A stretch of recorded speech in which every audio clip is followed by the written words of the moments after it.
Selamat pagi, Assalamualaikum warahmatullahi wabarakatuh. Salam sejahtera para teman sejawat, bidan, dan dokter umum sekalian.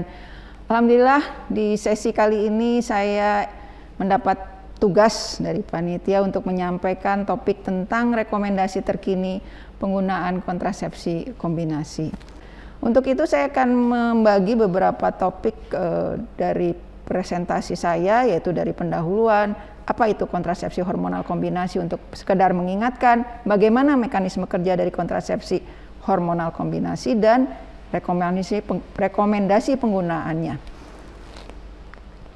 Kontrasepsi kombinasi hormonal ini sangat populer, bisa dibilang terbanyak kedua setelah suntikan KB. Kita lihat angkanya, tapi memang ini berdasarkan laporan BKKBN tahun 2014, tapi mungkin sama saja ya dok ya.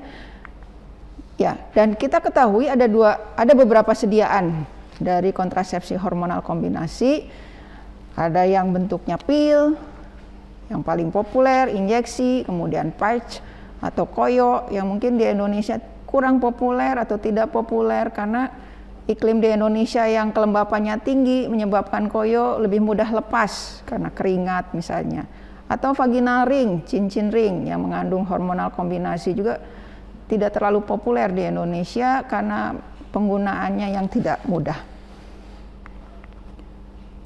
Di dalam kontrasepsi kombinasi hormonal kita ketahui ada dua komponen utama, yaitu hormon estrogen ya, dan progesteron. Nah, jenis dari hormon estrogen ini yang ada di dalam regimen yang dipasarkan itu terdiri dari estradiol valerat dan etinyl estradiol. Ya, estrogen sendiri ada beberapa bentuk ya yang mempunyai bioaktivitas yang berbeda. Estradiol atau kita kenal dengan rumus SE2 itu merupakan estrogen alami yang paling poten. Tapi bila dia berada di dalam pil oral kombinasi, aktivitasnya akan menurun karena akan dimetabolisme oleh hati. Sehingga untuk mengantisipasi atau mengatasi masalah penurunan aktivitas bila diberikan per oral tadi, maka estradiol itu ditambahkan gugus etinil di rantai karbon 17 ya. Sehingga bisa meningkatkan aktivitasnya hingga 15-20 kali lipat. Kemudian jenis estrogen yang lain yang ada di regimen pil oral kombinasi yang ada di pasaran adalah hasil dari esterifikasi estradiol, yaitu estradiol valerat yang disebutkan mempunyai potensi sangat signifikan terutama bila dikombinasikan dengan progesteron sehingga menambah efektivitas dari kontrasepsi kombinasi tersebut. Ya. Tetapi tadi ada kelemahannya tetap ya, etinyl estradiol itu sangat cepat dipecah di dalam hati. Sehingga sangat penting untuk selalu mengkonsumsi pil oral kombinasi setiap hari pada waktu yang sama. Kemudian komponen progestin. Nah, dibanding estrogen, komponen progestin ini sangat-sangat banyak perkembangannya. Kalau estrogen tadi perkembangannya mungkin dari jenisnya hanya dua, estradiol valerat atau etinyl estradiol yang tujuannya adalah mendapatkan efek estrogen yang efektif sebagai kontrasepsi dan dosisnya yang berkembang itu makin berkurang. Kita mengenal ada yang sebelumnya di awal kadar estrogen adalah 50 mikrogram. Ya, kemudian menurun, kita kenal sebagai low dose estrogen, yaitu antara 30-35. Kemudian ultra low dose 20 mikrogram. Jadi tujuannya mengurangi efek samping tetapi dengan efektivitas yang sama. Tapi kalau progestin, kenapa disebut progestin? Yaitu senyawa yang mempunyai efek progestogen yang dibuat secara sintetik, itu sangat banyak perkembangannya. Kita mengenal ada generasi 1, 2, 3, dan 4 yang dikembangkan dari turunan beberapa senyawa. Seperti teman sejawat sekalian bisa lihat di sini ya. Mulai dari generasi pertama, ya, generasi kedua levonorgestrel, generasi ketiga norgestimat, desogestrel, dan generasi keempat drosperinon. Yang terakhir adalah dinoges. Ya. Kenapa berkembang seperti ini?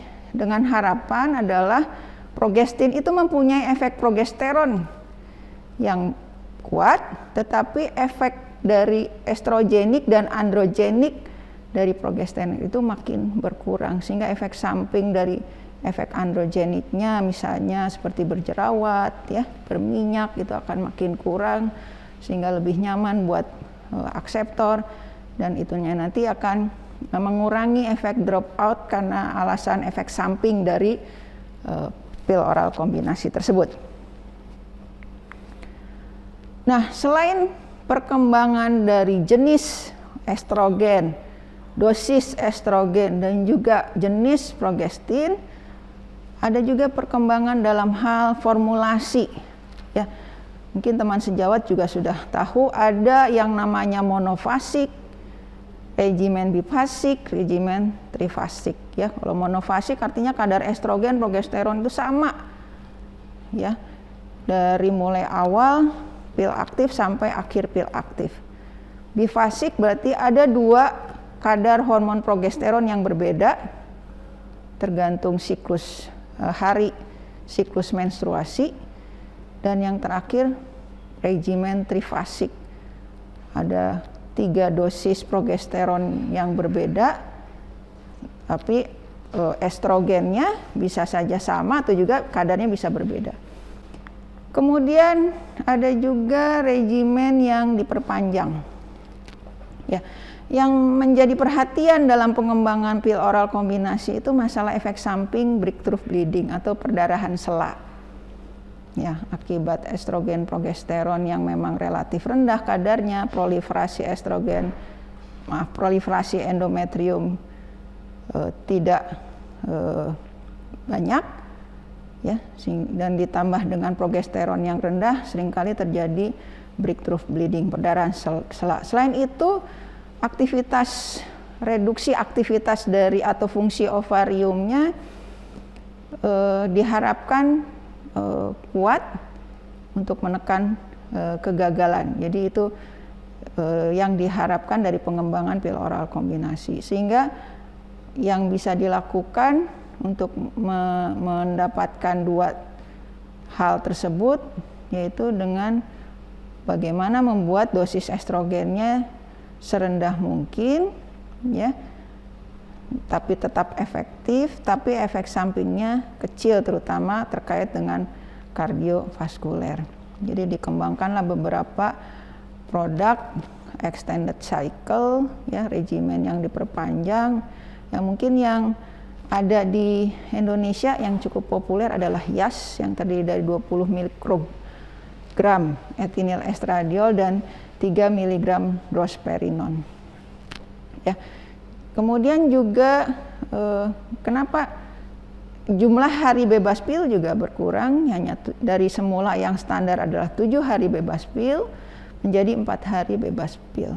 Ini terkait dengan penekanan fungsi ovarium yang lebih efektif, karena disebutkan kalau 7 hari bebas pil masih ada kemungkinan efek penekanan terhadap hipotalamus hipofisis yang berkurang, sehingga masih mungkin terjadi folikulogenesis yang kemudian menjadi ovulasi. Nah, kalau kita lihat, ya, gambar ini menunjukkan bagaimana fluktuasi kadar hormon estrogen progesteron dalam menstruasi normal, gimana kita lihat estrogen akan meningkat, ya, karena adanya proses folikulogenesis. Kemudian peningkatan ini akan men-trigger lonjakan LH yang kemudian terjadi ovulasi, terbentuk korpus luteum, dan akhirnya produksi progesteron meningkat. Pada regimen standar di mana ada 21 pil aktif dan 7 bebas pil, kita lihat setelah pil aktif habis, mulai bebas pil hormonal, akan terjadi peningkatan hormon estrogen karena penekanan terhadap hipotalamus hipofisis menurun, sehingga mungkin saja FSH meningkat dan terjadi folikulogenesis dan akhirnya ovulasi. Itu yang tidak diharapkan, ya, akan menurunkan efektivitas dari pil oral kombinasi. Nah, dengan regimen yang diperpanjang seperti di bawah, kita lihat kadar estrogen akan terus rendah, ditekan. Ya, ada peningkatan sedikit pada saat 4 hari bebas pil, tetapi di sini diharapkan tidak terjadi peningkatan FSH, sehingga tidak terjadi folikulogenesis dan tidak terjadi ovulasi. Itu yang diharapkan dari extended regimen kontraseptif. Nah, selain pil oral kombinasi, ya, sediaan kontrasepsi hormonal kombinasi adalah injeksi. Ya, mungkin yang ada di pasaran kita adalah Sikofem, ya, yang berisi estradiol sipionat 5 mg dan medroksiprogesteron asetat 25 mg. Tapi yang berisi estradiol sipionat 5 mg plus noretindron enantat 50 mg mesinya jarang, ya, atau tidak kita dapatkan di pasaran Indonesia. Tapi sama seperti pil oral kombinasi, efektivitasnya sama dalam menekan terjadinya kehamilan. Dan itu bisa tercapai karena mekanisme kerja kontrasepsi hormonal kombinasi yang tampak di gambar ini, bahwa adanya estrogen dan progesteron, terutama estrogen, akan menekan kerja dari hipotalamus, kemudian hipofisis, sehingga FSH-LH-nya tertekan, ya, produksinya, sehingga tidak terjadi folikulogenesis dan ovulasi. Dan efek dari progesteronnya terutama yaitu menekan proliferasi dari endometrium, ya, juga mengentalkan lendir serviks sehingga transport sperma terhambat. Ya. Sebenarnya bisa dibilang dengan makin rendahnya kadar estrogen, ya, maka yang dominan dari kerja pil oral kombinasi atau kontrasepsi injeksi kombinasi adalah sebenarnya progesteronnya, gitu. Jadi keduanya memang saling bekerja sama sehingga efektivitas dari kontrasepsi hormonal kombinasi itu lebih baik. Nah, ini bisa kita lihat perbandingan, ya, efektivitas dari pil oral kombinasi maupun suntik kombinasi dibanding dengan alat kontrasepsi yang lain, metode kontrasepsi yang lain, dari termasuk sangat efektif, ya, sangat efektif bila digunakan dengan tepat. Nah, sekarang kita melangkah ke rekomendasi penggunaan. Teman sejawat dan para bidan serta dokter sekalian pastinya sudah sangat paham, ya, tentang rekomendasi terkini.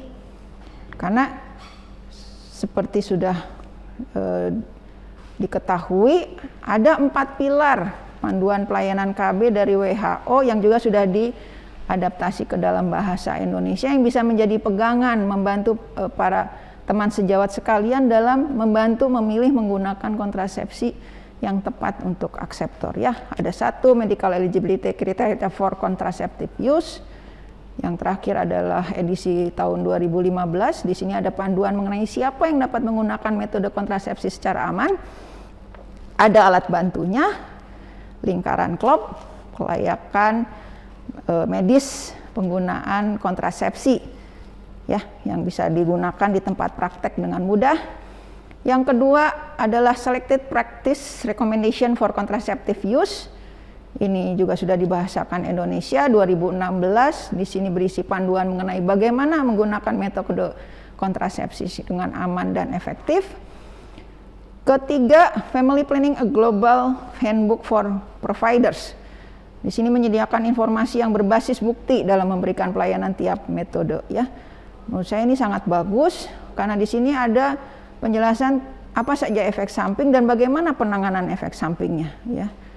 Misalnya bila terjadi kehamilan pada saat penggunaan, atau bila terjadi perdarahan bercak pada saat penggunaan pil oral kombinasi, itu ada disebutkan. Bila terjadi muntah atau diare, ini juga di sini dijelaskan dengan baik, ya.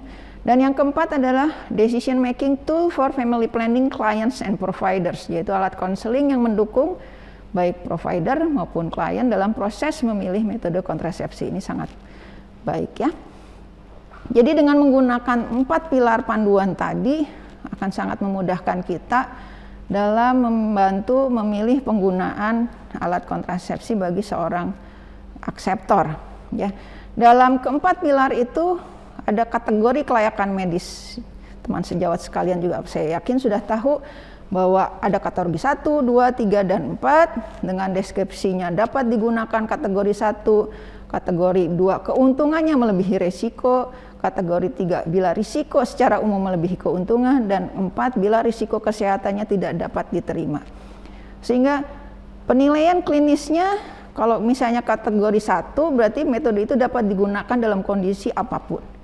Sama seperti kondisi kategori 2. Jadi kita bisa menggunakan metode ini pada kondisi di mana penilaian klinis terbatas. Ya, misalnya kita hanya bisa melakukan anamnesis tapi tidak bisa melakukan pemeriksaan laboratorium yang dan memang tidak semua ya diperlukan pemeriksaan pelvis atau pemeriksaan penunjang gitu. Tapi untuk kategori 3 dan 4 ya, maka jangan gunakan metode ini bila tidak ada tool, instrumen untuk penilaian klinis yang terbatas gitu ya. Oke. Nah, untuk kontrasepsi hormonal kombinasi, rekomendasi untuk pemeriksaan awal yang diperlukan bisa tampak di tabel ini ya. Jadi di sini sebutkan bahwa kode C itu adalah pemeriksaan atau tes tidak substansial, tidak penting terhadap keamanan dan efektivitas penggunaan metode kontrasepsi tersebut. Jadi kita sebenarnya tidak perlu melakukan pemeriksaan payudara, pemeriksaan pelvis genital, screening kanker serviks, tes laboratorium dan sebagainya ya sebelum kita menggunakan alat kontrasepsi tersebut. Tapi memang perlu untuk menilai kondisi medis. Ini bisa dilihat dari anamnesis ya, bisa didapat dari anamnesis, faktor gaya hidup dan riwayat medis dari keluarga. Untuk tekanan darah disebutkan sebaiknya dilakukan atau datanya ada untuk awal pemakaian. Tapi bukan berarti kalau tidak ada pemeriksaan tekanan darah, dan kemungkinannya tidak mungkin ya, pasti selalu kan teman sejawat dokter sekalian akan memeriksa tekanan darah pada semua pasien ya. Jadi kalau tidak ada data ya bukan berarti kita tidak boleh atau alat kontrasepsi hormonal kombinasi itu tidak dapat diberikan ya. Waktu memulai penggunaan, kalau pil oral kombinasi itu dalam 5 hari pertama menstruasi rekomendasinya. Lebih dari 5 hari boleh, tapi yakin tidak hamil dan sebaiknya abstinensia atau proteksi kontrasepsi tambahan sampai 7 hari. Seperti juga kontrasepsi injeksi kombinasi, hanya harinya yang berbeda, 7 hari. Ya. Kemudian waktu memulainya kita bisa lihat, ini juga ada di 4 pilar tadi sebenarnya. Ya. Kalau dia amenore bisa setiap saat selama yakin tidak hamil. Tapi untuk meyakinkan dia tidak hamil tadi ada pemeriksaan tes urin dulu ya, tes urin untuk kehamilannya, atau tidak setelah 21 hari hubungan seksual tanpa proteksi. Yang lain-lain ada kondar, setelah penggunaan kondar levonorgestrel ya, pasca salin yang menyusui dan tidak menyusui, dan pasca abortus. Kemudian, nah ini juga teman sejawat bidan bisa melihatnya terutama di pilar pertama ya, medical eligibility criteria for contraceptive use ya, tentang hal tersebut ya, disebutkan juga kategori berapa untuk kondisi-kondisi ini ya. Kemudian pilihan formulasi ya, kita tahu bahwa ada beberapa jenis estrogen dengan dosis yang berbeda dan progestinnya yang berbeda. Terutama disebutkan bahwa pil oral kombinasi yang mengandung estinyl estradiol kurang dari atau sama dengan 30 mikrogram dengan progestinnya levonorgestrel atau noreltestosteron itu bisa menjadi pilihan pertama ya untuk setiap calon akseptor yang memilih menggunakan POK untuk meminimalkan risiko kardiovaskuler. Contohnya mikroginon, pil KB andalan misalnya ya, Dok. Itu bisa dipilihkan. Kemudian bagaimana dengan regimen standar? Rekomendasinya disebutkan bahwa sebaiknya kita memberikan informasi bahwa ada regimen yang individualis ya, tailored. Bukan regimen standar yang berisi 21 pil aktif, 7 pil bebas hormon, tapi ada yang lain ya. Tapi juga harus diingat bahwa regimen tailored itu sebenarnya di luar lisensi manufaktur. Tapi keuntungannya ini ya, bahwa sebenarnya regimen standar itu kan dirancang untuk menginduksi haid tiap bulan. Tapi sebenarnya tidak ada manfaat kesehatan yang lebih dari perdarahan lucut tiap bulan itu, Dok. 7 hari bebas hormon itu bahkan memiliki kekurangan. Ya, kalau perdarahan lucut bisa saja sangat banyak, bisa disertai nyeri atau memang tidak diinginkan perdarahannya. Kemudian hari bebas hormon itu dikaitkan dengan gejala-gejala seperti sakit kepala atau dan perubahan mood. Dan yang terakhir yang penting adalah supresi ovarium menjadi berkurang sehingga terjadi folikulogenesis, terjadi ovulasi dan bisa saja terjadi kehamilan gitu ya. Nah, ini pilihan dari regimen tailored ya, yang bisa dokter sampaikan kepada akseptor ya, bisa pemendekan hari bebas hormon yang tadinya 7 hari menjadi 4 hari misalnya, atau penggunaannya yang diperpanjang, pil aktifnya 3 kali 21 pil berturut-turut baru kemudian bebas pil ya 4 atau 7 hari ya, atau yang fleksibel ya terserah kita mau berapa banyak kita menggunakan pil aktifnya lebih dari 21 hari sampai terjadi perdarahan sela, dan pada saat terjadi perdarahan sela tidak minum pilnya 4 hari atau penggunaan kontinu terus saja menggunakan pil aktif ya selama tidak ada perdarahan sela gitu. Jadi ini bisa kita bukan pilih ya, membantu memilihkan ya bahwa ada hal-hal seperti ini dan ini aman gitu ya. Ada keuntungannya tapi juga ada kerugiannya pastinya. Nah, lama penggunaan, bahwa kontrasepsi hormonal kombinasi itu bisa dipakai kalau seseorang itu layak secara medis sampai usia 50 tahun. Ini juga disebutkan bisa membantu mengurangi atau mengatasi gejala-gejala perimenopause ya. Nah, bagaimana kalau lupa minum pil ya? Ada kalau kurang dari 1 hari atau lebih dari 1 sampai 2 hari ya. Prinsipnya minum pil yang lupa itu begitu ingat. Baru kemudian kembali minum misalnya lupa harusnya jam 7 pagi baru ingat jam 12 siang. Segera minum, nanti balik lagi ke besoknya minum di jam yang sama, jam 7 pagi gitu. Atau kalau lupa 2 hari ya. Hari ini besok lupa harusnya jam 7 pagi, ingatnya jam 12 siang ya. Maka bisa ada yang disebutkan di rekomendasi ini minum 1 pil pada saat ingat jam 12 atau langsung minum 2 pil di saat ingat itu ya, kemudian kembali di jam yang sama ya.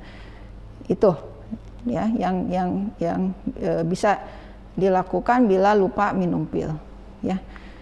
Nah, sebagai penutup ya ini mungkin resumenya ya. Bagaimana kita memilih atau rekomendasi penggunaan pil kontrasepsi dan injeksi hormonal kombinasi ya. Kita harus dari mulai asesmen, penilaian kelayakan medisnya ya, pemeriksaannya tadi apakah yang dibutuhkan apa saja ya, kemudian membantu memilih atau memberikan alternatif metode kontrasepsinya, diskusikan di sini efektivitasnya, keuntungan kontraseptif atau non kontraseptifnya, risikonya apa, side effect-nya apa ya. Kemudian diskusikan kalau misalnya ada risiko, ada efek samping, mungkin bisa menggunakan metode kontrasepsi alternatif lain ya. Kemudian kalau memilih menggunakan kontrasepsi hormonal kombinasi, apakah pil atau yang lain injeksi ya. Kemudian kalau memilih pil ya, formulasinya apa ya, tapi prinsipnya kalau untuk lini pertama bisa digunakan levonorgestrel dan NetN ya. Tetap pertimbangkan kemungkinan efek atau potensi risiko pada kesehatan dan juga keuntungannya ya. Kemudian harus didiskusikan mau standar atau yang tailored regimen tadi dan berapa lama. Sebenarnya disebutkan kita bisa memberikan pil oral kombinasi itu untuk 1 tahun. Nanti evaluasi 1 tahun kemudian gitu ya pada pasien-pasien dengan yang layak secara medis. Demikian dari saya, mudah-mudahan bermanfaat. Terima kasih. Assalamualaikum warahmatullahi wabarakatuh. Selamat pagi.